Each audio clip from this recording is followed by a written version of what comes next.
Hello po, kamusta? Muli, ito po ang lingkod, si Ate Ai. Nung bata ka pa, isa ka din ba sa mga nangangarap na maging ate na sana o kuya na ako? O sana mabilis ang paglaki para nagawa mo na ang gusto mo? Bilang bata kasi, limitado ang iyong kakayanan. Bakit hindi nga ba? Kung mayroon tayong Panginoon na pwedeng gawing imposible ang posible, bakit hindi niya pwedeng mamadaliin ang oras o ang ating paglaki? Kaya din ng halaman.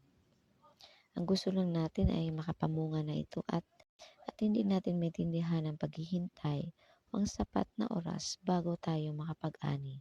Bago mo isipin ang bunga, ay mas pagkatutukan mo paglana ng sapat na oras ang paglaki o ang mga pagdadaanan ng tanim para magkaroon ng magandang bunga o resulta.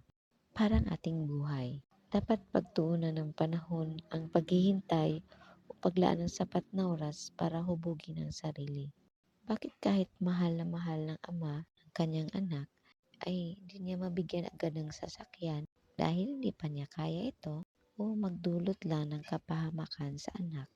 Mas mainam na sa bata pa ay ipinapakilala na ang mga anak sa Diyos Ama. Dahil ang mundo sa labas ay sadyang napakabigat na kailangan ng tamang gabay lalo na emotionally at spiritually. Kung nasanay ang bata na may narinig na pagmumura, paninira, paninisi at pagwawalang halaga sa loob ng bahay, sa tingin mo ano kaya siya sa labas? Hindi mahalaga kung anong klaseng gatas o mamahaling gatas ang iniinom niya nung bata pa.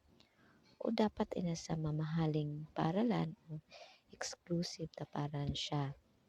Ang importante ay ang pagkatao at kung gaano kalaki ang puso niya sa pag-unawa ng mundo. Kung sa proseso ng buhay ay puno siya ng pagmamahal, pagkilala sa Panginoon, tiyak na may tamang gabay siya sa kung maging ano siya sa buhay. Dahil kung may pagmamahal ka, kahit paulit-ulit ka mang saktan o mabigo, alam mo na may tamang panahon sa lahat. Marunong kang umunawa sa mga pangyayari ng iyong buhay. At alam mo na may Diyos, may magandang plano sa atin. Kailangan lang natin maging matibay, mas lawakan ang pag-unawa at pusong handang masaktan at magpatawad.